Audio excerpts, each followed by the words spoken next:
안녕하세요, 미스터 준우입니다. 오늘의 이야기 주제는 바로 앞에 보이는 짜자잔, 바로 이 알이에요. 파충류 도마뱀들의 알들이고요.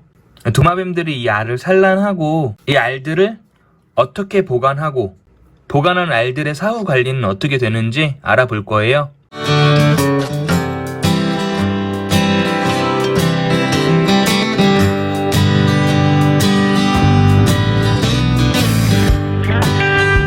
자, 앞에 세 가지 통이 있고요.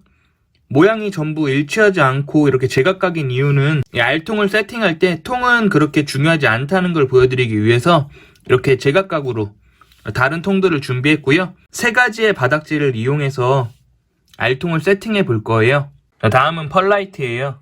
알통의 바닥재로 가장 많이 사용되는 것 중에 하나고요. 펄라이트를 이용해서 한번 세팅을 해보도록 할게요. 자, 먼저 이 빈 통의 0점을 잡아주고요. 여기다가 펄라이트를 넣어줄 거예요.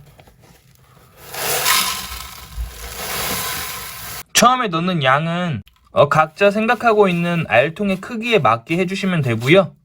저는 이 통에다가 펄라이트를 넣을 거기 때문에 여기에 맞는 양을 넣도록 할게요. 정해진 양은 없어요. 다만 양이 적당한 게 좋기 때문에 너무 과하지 않고 너무 적지 않도록 저는 여기 숫자 보이는 40g까지만 맞춰볼 생각이고요. 생각보다 안 맞네요. 됐다. 건조한 상태이기 때문에 자, 여기다 이제 물을 섞어줄 거예요. 물의 양은 약 80% 정도가 적당하고요. 85%, 90%, 75%가 됐다고 해서 큰일이 나는 건 아니에요. 숫자는 숫자일 뿐이고요. 중요한 거는 이 안에 있는 내부 습도가 중요한 거기 때문에 약 80 정도로 맞춰주시면 돼요. 저는 40g을 넣기 때문에 물은 이제 32를 넣어서 총 중량이 이제 72까지 맞추도록 할게요. 자, 물을 골고루 넣어 볼게요.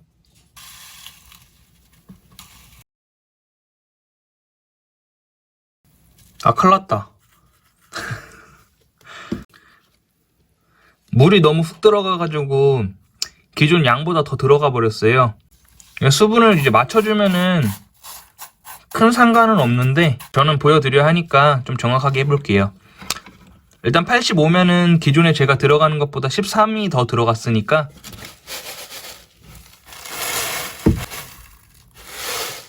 100. 자, 이렇게 펄라이트를 추가적으로 더 넣어서 넘치는 습도를 조절할 수 있어요. 물 넣을 때는 조심해주세요. 저처럼 이렇게 갑자기 훅 들어오기 때문에 천천히 부어주시면 되고요. 이렇게 처음부터 물을 부어서 하는 방법이 어려우시다면은 이렇게 큰 통에다가 무게를 잰 다음에 물을 반죽해서 섞어서 여기다 무게를 재주시고 분무기 같은 걸로 1, 2g씩 추가를 해주시는 방법도 있어요. 저희 세팅된 펄라이트에 이렇게 손가락으로 구멍을 하나씩 만들어 주세요. 이 구멍은 이제 알들이 들어갈 공간이고요. 알이 절반 정도 묻힐 수 있는 깊이로 이렇게 살짝 해주시면 되고요. 저는 이렇게 해서 미리 공간을 만들어 놔요. 이곳에는 이제 10개의 알이 들어갈 예정이고요. 공간을 형성해 주시고 알을 넣어 주시면 돼요. 알이 약 절반 정도 묻히게 해주시고 정확하게 절반이 아니어도 상관없으니까 이렇게 느낌상 묻어준다라는 느낌으로 공간을 형성해주고 세팅해주시면 돼요. 이런 느낌으로. 자, 두 번째는 에쿠어스예요. 무게 비율이 아닌 다른 방법으로 알려드릴게요. 지금 에쿠어스를 한 3움큼 정도, 이 바닥재는 여기다가 이제 물을 뿌려줄 거예요. 자, 물을 시원하게 뿌려주고요. 전체적으로 좀 흡수가 됐다 싶으면은 믹스를 한번 해주세요. 자, 이제 어느 정도 된 것 같아요. 자, 여기서는 중요한 거는 여기 있는 물을 충분히 좀 뿌려주고 에코스가 전체적으로 물을 흡수할 수 있게 해주세요. 그리고 나서 자, 성인 남자 악력 기준으로 물을 꽉 짜주시면은 물이 나오는 게 보이세요? 이렇게 최선을 다해서 짜줬을 때 물이 더 이상 나오지 않을 때까지 쥐어 짜주시고 여기 있는 흙을 이제 담아주시면 돼요. 이렇게 해서 풀어주시면 되고요. 사람마다 악력이 다르기 때문에 좀 불안하실 수도 있겠지만 평균적으로 알이 태어나기 위한 습도는 성인 남자 기준으로 이렇게 물이 나오지 않을 정도, 아무리 힘이 차이가 나도 웬만하면 그 습도 범위 안에 들어가니까 너무 큰 걱정을 안 하셔도 돼요. 그래도 처음 알을 받아보시거나 그 느낌을 전혀 모르시는 분들, 걱정하시는 분들이 있을 것 같아요. 그런 분들에게는 이제 확인치 한 번 더 알려드릴게요. 여기 있는 물들은 제가 이제 쥐어짜서 물이 한 방울도 나오지 않은 상태예요. 다만 이 흙 자체에는 물이 흡수가 되어 있고 포함이 되어 있는데 이렇게 만졌을 때 바스러지지 않고 이렇게 손에 묻어나는 게 거의 없게. 무슨 차이가 있냐면은 일반 흙은 방금은 이제 손에 묻었을 때 손에 가루가 거의 없잖아요. 그런데 이 일반 물이 묻지 않은 흙은 만졌을 때 제 손이 엄청 더러워져요. 뭐 이런 차이가 간단하게 있고요. 자, 세팅이 완료되었어요. 자, 이 에코스도 방금 알려드린 방법처럼 저 손가락으로 개체들이 들어갈 홈을 파주고요.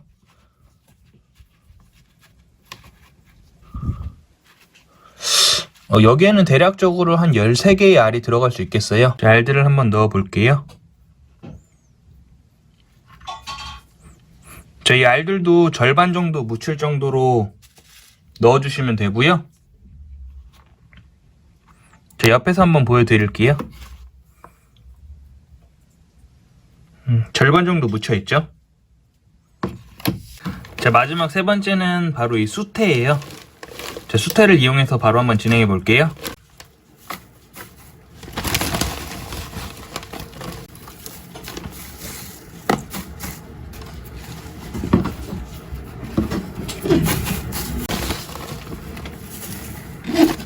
여기다가 이제 물을 분사를 하고 진행을 할 텐데 여러 개의 알들이 들어갈 수 있단 말이에요.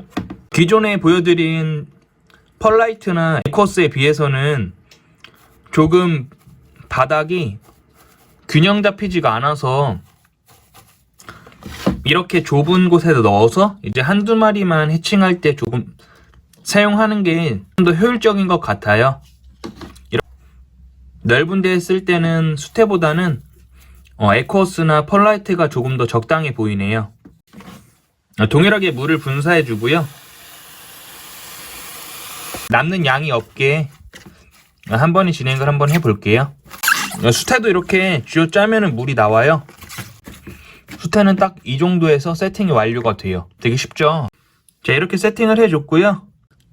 기존에 있던 것보다는 뭔가 좀 자연 친화적인 느낌이 좀 나네요. 뭔가 정말 야생에서 도마뱀이 알을 낳은 느낌이에요. 자, 이렇게 알통이 세팅이 되었다면은 사후 관리와 주의사항에 대해서 알아볼게요. 넣어놓은 알을 배치를 할 때는 그 배치한 곳 위치 위에다가 포스트잇 같은 걸로 그 태어난 날짜를 써주시는 게 좋아요. 날짜나 또는 부모 개체를 써주셔서 언제쯤 태어날 예상일을 예측해가지고 주기적으로 관찰해 주시는 게 좋고요. 안에 제가 이제 물들이 전부 다 들어가 있다고 말씀을 드렸어요. 그렇기 때문에 이 물은 증발이 될 수 있어요. 그 증발이 되면서 여기 있는 애들은 전부 다 이렇게 뚜껑이 닫힐 예정이에요. 그래서 이 물들이 이 천장이죠. 이 천장에 물이 이슬이 맺힐 수가 있는데 그 이슬이 맺히게 되면은 이 알들로 물이 다시 떨어지게 돼 있어요. 그렇게 되면 알에 직접적으로 물이 닿기 때문에 알한테 이제 굉장히 치명적일 수가 있어요. 그렇기 때문에 하루에서 이틀에 한 번쯤은 알통을 열어서 이슬이 맺혔는지 확인해 주시고 그 이슬을 다 닦아내 주시면 돼요. 두 번째로는 그렇게 증발돼서 닦아지는 물들은 결국에는 내가 처음에 세팅했던 그 물보다는 점점 물이 적어지겠죠? 그 뜻은 결국에는 물이 부족해진다는 뜻이에요. 그렇기 때문에 주기적으로 부족한 물을 보충해 주셔야 되고요. 보충하는 방법에 대해서 한번 말씀드릴게요. 지금 알들이 여기 있다고 가정을 해볼게요. 그 상태에서 제가 이렇게 분무기로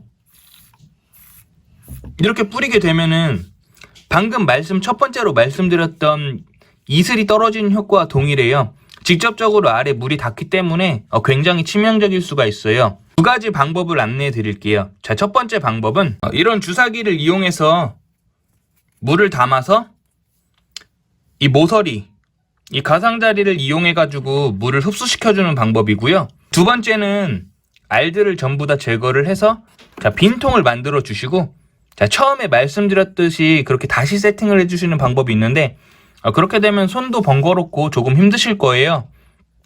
그리고 증발되는 물 양도 그렇게 엄청나게 많지 않기 때문에 이렇게 주사기 같은 걸로 부족한 수분만 골고루 흡수시켜 주시면 되는 방법. 자, 세 번째로는 두 번째와 연결되어 있는 내용이긴 한데 바로 환기예요. 이런 통들은 대부분 다 밀폐 용기이기 때문에 1, 2일에 한 번 정도 환기를 해주는 게 좀 중요해요. 환기하는 시간은 그렇게 길지 않고요. 한 10초 정도? 시간은 그렇게 중요하지 않아요. 환기를 해준다는 그 자체가 중요하고요. 만약에 환기하는 게 따로 힘들다 싶으면은 저처럼 이렇게 구멍을 뚫어주시는 방법도 있어요. 지금은 구멍을 제가 이거를 여러 개를 뚫은 케이스고요. 케이스별로 보여드리기 위해서 제가 좀 다양하게 준비를 했어요. 자, 두 번째는 구멍을 하나만 뚫었어요.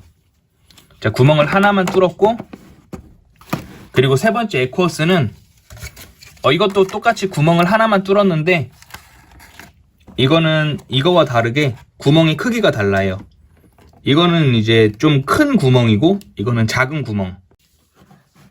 자, 내용에 대해서 말씀드릴게요. 환기가 굉장히 중요한 부분 중 하나이기 때문에 이렇게 구멍을 많이 뚫어두면은 따로 환기를 시켜줄 필요가 없어요. 환기가 따로 필요 없는 통이라 생각하시면 돼요. 다만 두 번째 말씀드린 내용처럼 물이 증발되고 빠져나가기 때문에 이런 미세한 틈으로도 물이 다 나갈 수가 있어요. 그래서 부족한 수분이 다른 이 두 개에 비해서 조금 더 빨리 증발하겠죠. 그만큼 채워줘야 되는 물이 많아지고 확인해야 될 것이 많아진다는 거고요. 자, 두 번째와 세 번째는 함께 보여드릴게요. 이 통 같은 경우는 이제 구멍이 작게, 정말 작죠? 이렇게 작게 하나가 나 있고요. 두 번째는 이렇게 크게 하나가 나 있어요. 결론적으로 말씀드리면은 두 개 다 상관이 없어요. 둘 다 상관이 없고요. 왜 상관이 없냐면은 일단 구멍이 뚫려 있다는 것 자체만으로 환기가 된다는 거고, 다만 환기가 구멍이 큰 게 조금 더 잘 되겠죠? 그렇지만 그 차이는 미비해요. 미스터 준우가 추천하는 구멍의 개수는 저는 첫 번째도 두 번째도 세 번째도 다 좋지만 개인적으로는 요 세 번째 아니면 이 두 번째 이렇게 구멍 하나만 뚫는 거를 저는 개인적으로 선호하는 편이에요. 이렇게 많이 구멍 뚫려 있는 것도 좋긴 하지만 그 이유는 지금 말씀드리는 이제 네 번째 주의사항에 대해 나와 있어요. 말씀을 드릴게요.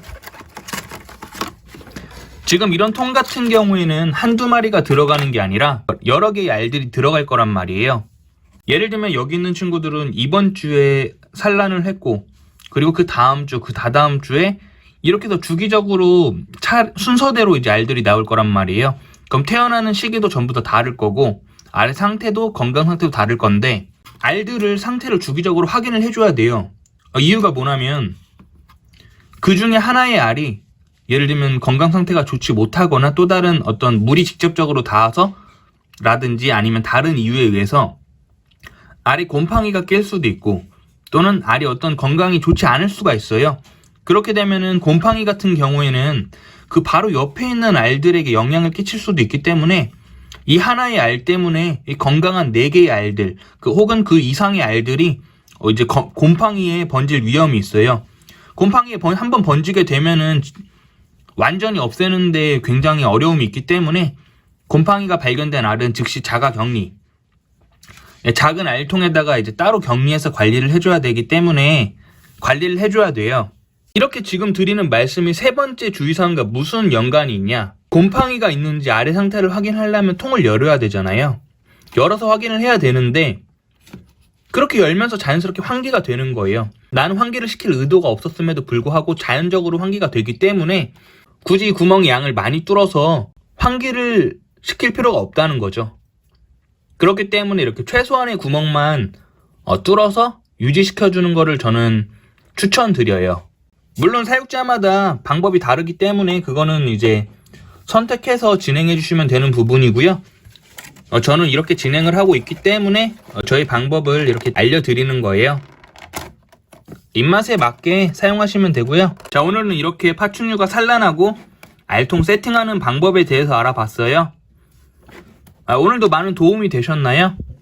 도움이 되셨다면 구독과 좋아요 꼭 눌러주시고요. 우리 다음 영상에서도 좋은 정보와 좋은 내용으로 또 만나도록 해요. 자, 다음 영상에서 만나요. 안녕.